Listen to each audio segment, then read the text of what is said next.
stories this week. Tanzania signs the East African Crude Oil Pipeline Host Government Agreement. Uganda Revenue Authority supports modernization process for the South Sudan Customs. We also give you an insight on how the copyright law works in Uganda. And enjoy the beauty of Diani Beach in Mombasa, Kenya in our Sounds of Business. With this said and done, thank you for joining us. It's now time for business. Tanzania has signed the host government agreement with the joint venture partners Total E&P and Sinok. Now this pact paves way for the commencement of construction works of the 1,443 kilometers East African crude oil pipeline project. The signing of the ceremony in Dar es Salaam, Tanzania, was witnessed by President Yoweri Kaguta Museveni, who led the delegation from Uganda. So this project of the pipeline is now part of the infrastructure now. But please do not, the Ugandans and the Tanzanians don't get intoxicated with petroleum and forget the other sectors. Because this is the mistake which some of the people have made in Africa. Napenda kusisitiza hapo kwamba wananchi wa Uganda na Tanzania wasibweteke na kulewa na mradi wa mafuta na gesi wakasahau sekta zingine. Yes, it's very, very important. So the other sectors, agriculture, commercial agriculture. Kwa hiyo sekta zingine kama vile kilimo cha kibiashara, viwanda. I will translate for myself. Thank you, Your Excellency.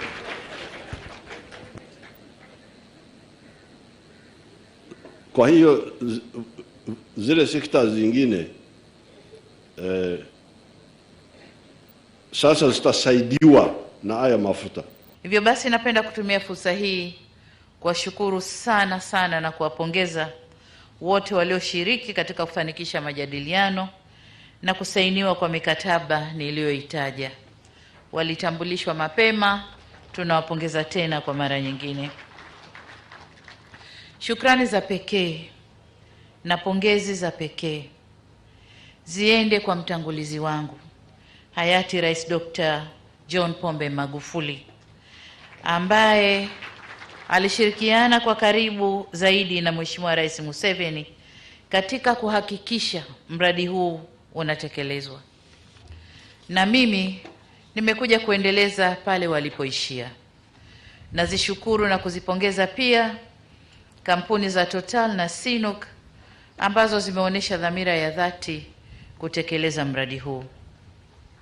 Waheshimiwa viongozi, manufaa ya mradi huu yapo mengi sana na mmesikia hapa, kuanzia ajira, kuanzia kwenda kwenye matumizi ya korido kwenye miradi mingine, fidia zitakazolipwa na mambo mengi ambayo yamesemwa. Lakini kubwa zaidi ni kwamba kati ya kilomita 1443 za bomba hili, kilomita 1147 zitapita Tanzania ndani ya mikoa 8 na wilaya 24. Naamini ajira nyingi sana kwa upande wa Tanzania zitazalishwa hapa. Na kama mnavyojua Watanzania tuna deni la kuzalisha ajira zaidi ya milioni 7 kwa miaka 5 hii. Kwa mradi huu utatuchangia ajira nyingi sana. Government of Uganda has been called upon to renationalize the country's main electricity distributor, Umeme, in order to improve transparency and supply in the electricity sector. Now this was observed at the release of the report by Public Services International on promoting transparency and decent work in supply chains of electricity, water and waste management.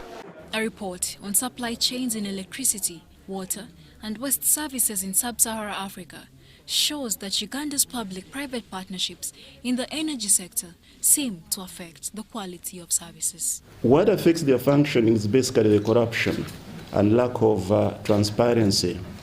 And this lack of transparency has made the public not to trust the functioning of these public-private partnerships. Most of the information is not within the public domain. And once this information is not within the public domain, then it brings in questions of transparency. Public Services International commissioned the report showcasing public's perception on the effects of privatizing the energy, water, and waste service sectors. There's a clear correlation between access to electricity and just transition and climate change. Because if electricity is quite expensive, I'll go for kerosene. What is the implication of that to the climate itself?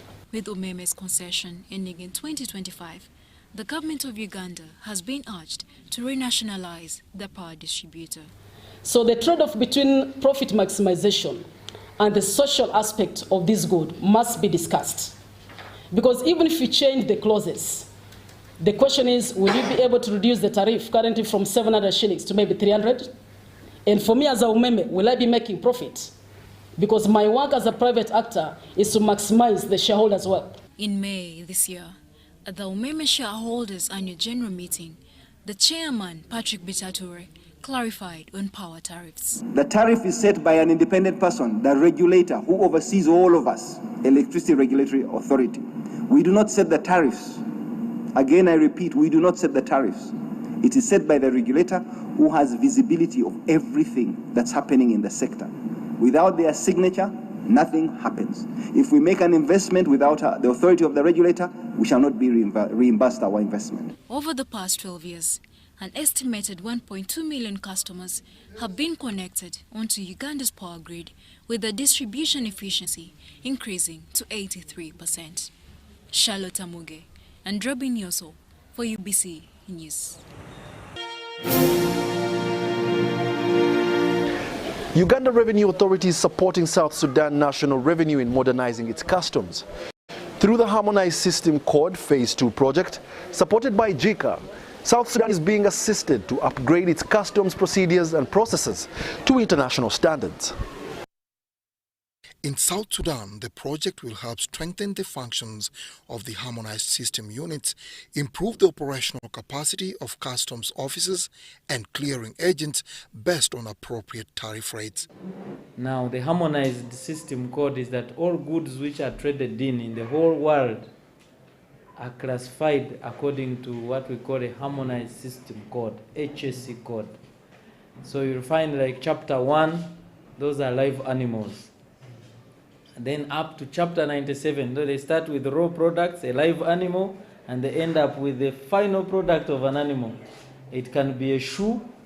That's when you make hide and you make a shoe.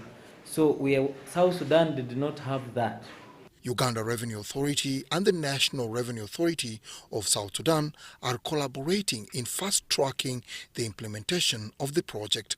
The initiative will contribute to the modernization of customs procedures by strengthening tax collection capacity of customs officers in line with international standards at the main border point of Nimole and other borders and in the capital, Juba. We are going to train their officers. So far we have trained 90 customs officers of South Sudan. And we have trained them in so many things, not only HSC classification. We've told them how goods are transited, the valuation of the goods, the rules of origin. So they've been training at our border with them on, we call it a legu. We have an office and a training room where we have been training them from. And then others have been coming to Kampala, here at headquarters, to look at our systems and how they work and how they can be interfaced. South Sudan, Africa's youngest nation, which has for decades relied on revenue from the oil and gas sector, is currently diversifying and setting up systems in order to reduce the dependency on oil for sustainable social and economic growth. It's very important that as members of the East African community and signatories to the World Trade Organization, that they have this harmonized system code.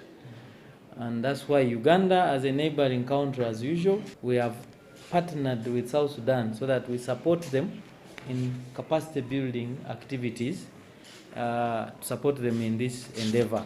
In the recent months, the country has attracted potential investors targeting various sectors of the economy, the most recent being Tanzania, which had its trade and investment delegation visiting Juba last week. They have visited the Chamber of Commerce in Juba, which means they have some trade going on. We have some trucks, of course, coming from Tanzania. You can see the number plate only in Juba, which means there is a business coming from Tanzania. Maybe it is, let's say, cereals, maybe, or maybe some beans. Dennis Ikoa for UBC Business.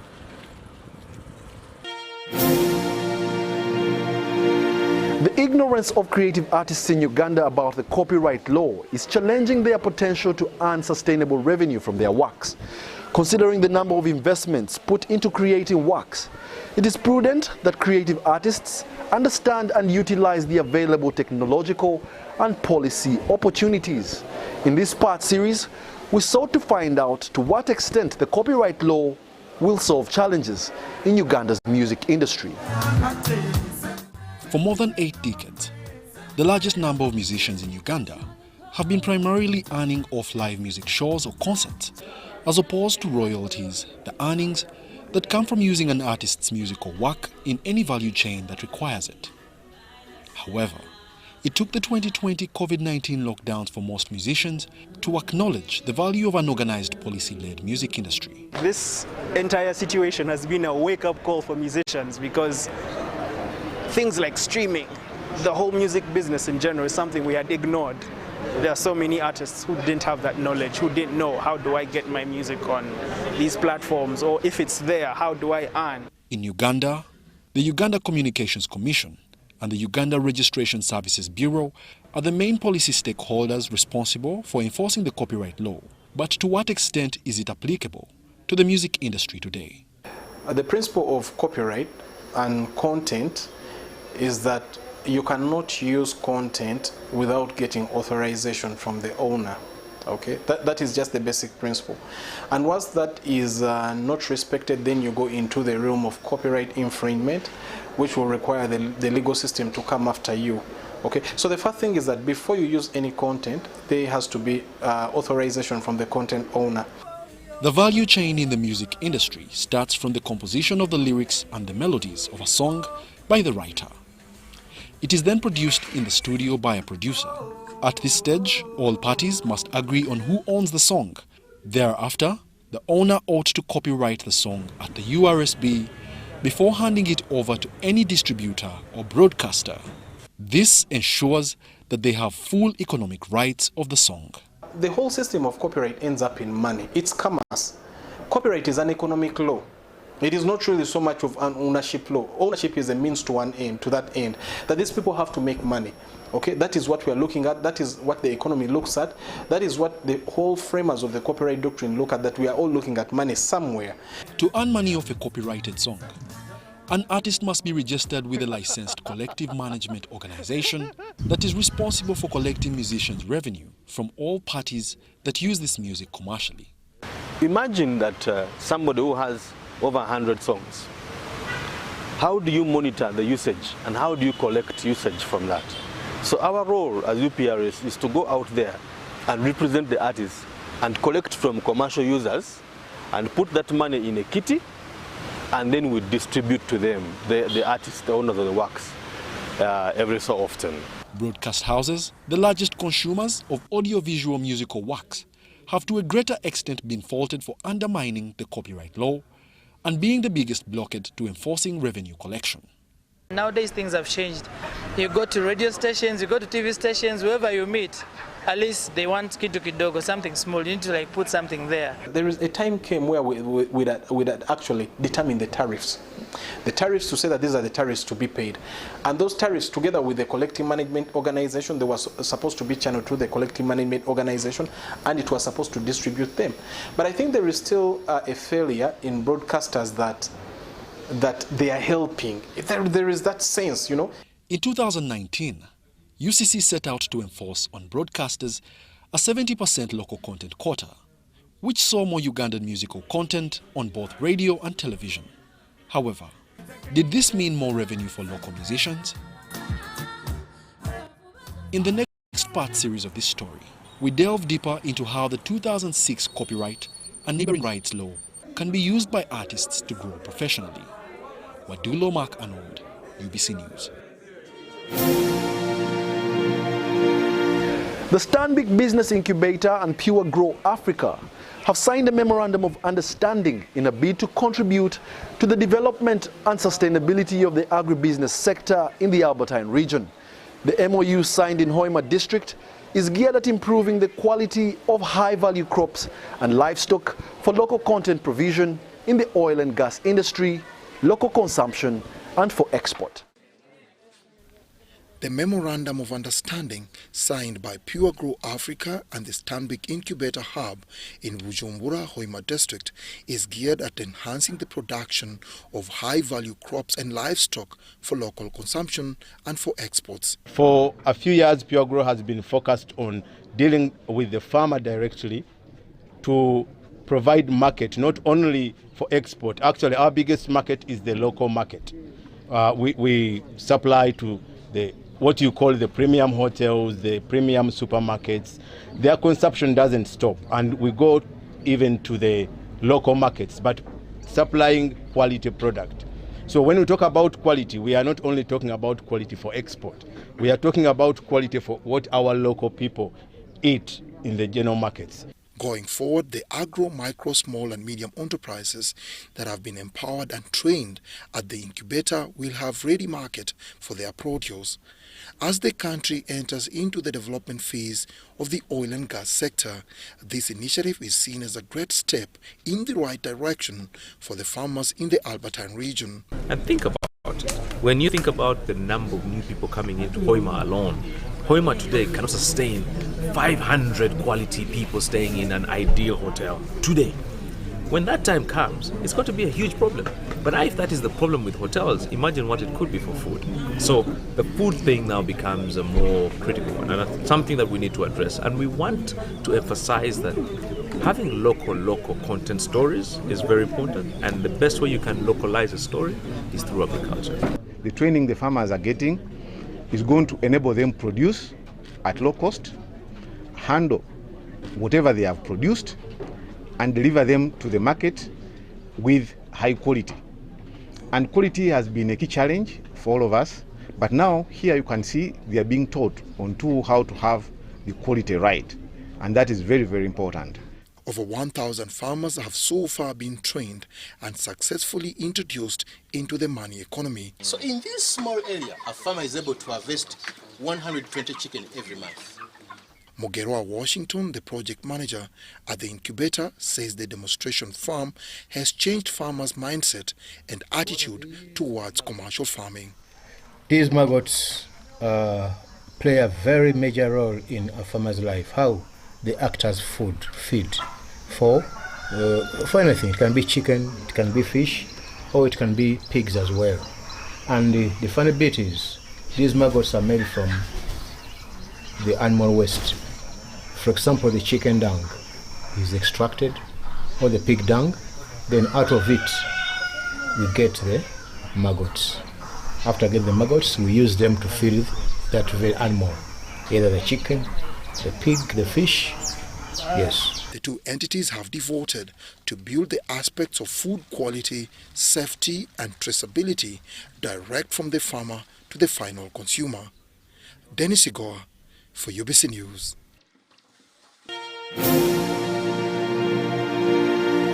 In our corporate news, small and medium enterprises in Uganda are to benefit from a $30 million financing from Ascent, a private equity fund manager. Ascent is to provide funding for scalable SME businesses with a view of driving wider businesses and industrial development. Ascent, an African private equity fund manager, is rolling out the first close of its Ascent Rift Valley Fund 2 at more than $100 million. Of the $100 million, Uganda will get $30 million share. We've closed with at least a little bit over $101 million, which is already ready and committed to the region. So we want to implore successful entrepreneurs to seek these growth capital alternatives that are available through our offices around East Africa through our intermediaries, friends, colleagues, and our networks. Ascent operates in Uganda, Kenya, Tanzania, Ethiopia and Rwanda. The entity will invest equity in leading small and medium-sized enterprises in East Africa looking to take large minority or majority stakes. Ascent Rift Valley Fund 2 is targeting financial services, manufacturing, wholesale and retail trade, among others. As you all know, that there was very little to do in 2020.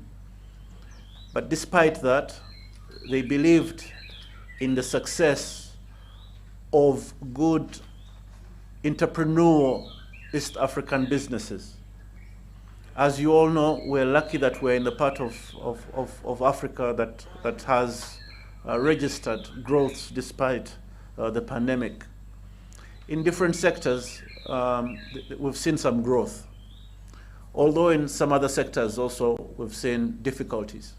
The fund manager seeks to create a league of regional enterprise champions to create quality jobs, drive growth and value, increase government tax revenues through empowering local economies. So what private equity firms do is they model your business, then they ensure that in that period of 30, 60, 90 days or 120 days, you're able to meet scalability or expansion or regional expansion, or maybe you're doing 2 lines of production, you want a 3rd line of production to meet demand. These private equity funds make sure that you can move on and still be able to pay your employees and meet your tax obligations, meet your operational obligations, and then take advantage of the new markets that you've got. So that is scaling. Dennis Igor, UBC News. On the regional scene, the government of South Sudan says it is stepping up on non-oil revenue collection to reduce dependency on money that the country gets from the sale of petroleum. The country's National Revenue Authority says it now collects 5 billion South Sudanese pounds, more than $10 million monthly in non-oil revenue. Let's take a look. South Sudan's Revenue Authority says the increase in collection is because of its attempt to centralize taxation. Authorities here say they want to harmonize revenue collection. There are taxes that are always doubling. You find that a state is collecting the same tax and the national level NRA is collecting the same tax. Like, for example, the personal income tax, where the employees that were hired at the national level and they are working at the state level, they are getting the same request by the states to be paying the personal income tax. So those are the things that we want to kind of streamline. The government has several agencies that collect taxes. Institutions that collect revenue in the country include the Ministry of Interior, Information, Finance, Revenue Authority, Commerce, and there are also taxes collected at the state and local government levels. State governments, however, say they fear that once revenue from their administrative units is taken to the national government, it might not go back to them. While we're talking about collection of revenues in the country, let's also talk about spending. Our government spending has been skyrocketing, and it exceeds all our incomes, from the oil revenues to non-government to non-oil revenues. The spending in the country exceeds all of that, and we feel that it needs to be looked at. South Sudan's Revenue Authority says it is working to resolve the differences it has with the various government agencies collecting taxes. We are going to find solutions that are acceptable to all National Revenue Authority, the State Revenue Authority, so that we can collaborate, build the capacities of the State Revenue Authorities to work efficiently and effectively, and to serve the South Sudan taxpayers better. The increase in tax collection by the Revenue Authority is yet to improve living conditions for many here. For months, the government has not paid salaries for civil servants. Patrick Oyet, CGTN, Juba, South Sudan.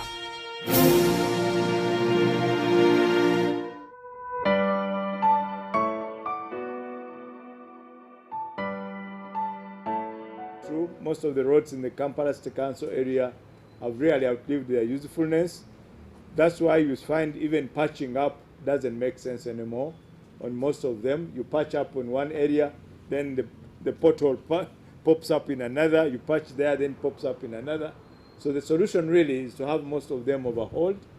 As a ministry responsible for supervision of the roads, we have already interacted with the KCCA and the Minister for Kampala.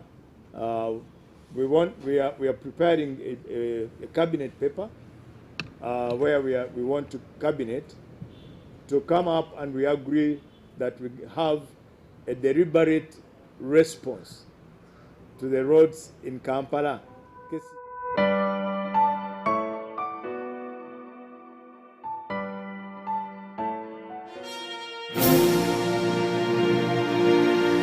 Surrounded by the breathtaking Indian Ocean, soft white sands, and the striking blue waters, Diani Beach in Mombasa, Kenya is a popular destination for domestic and foreign tourists.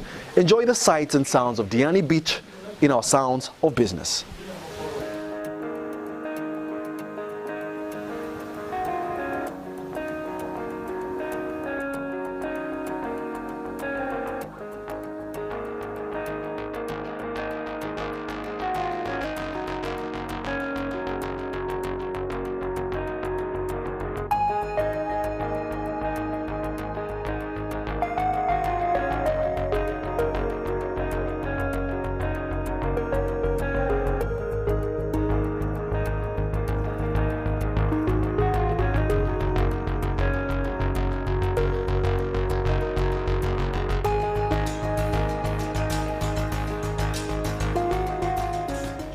Time, the Chinese, they come here, they collect about 20 kilo or 50 kilo.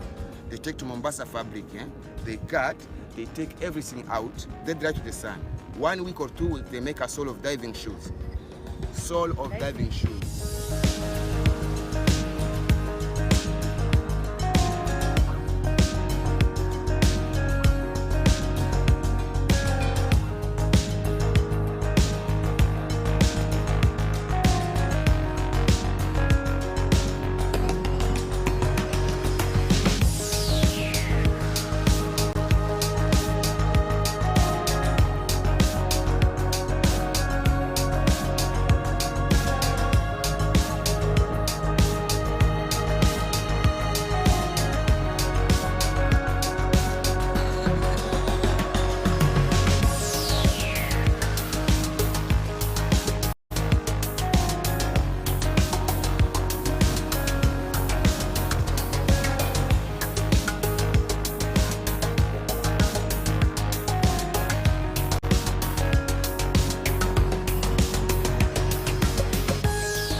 Congratulations to the newly inaugurated members of Parliament and of course the graduates at Makerere University. The time for pomp and parties is over, and the reality is Uganda needs better service delivery from you, our leaders, and for the graduates, the jobs created in a year in the country do not tally with the number of educated job seekers. Therefore, you have the responsibility to make it happen for yourself. Otherwise, thank you for being a part of this week's episode of the Weekly Business Roundup with me, your host, Wadulo Mark Arnold. We're coming to you from the Kampala Serena Hotel. Join us next time, same place. From the team, we must say good night.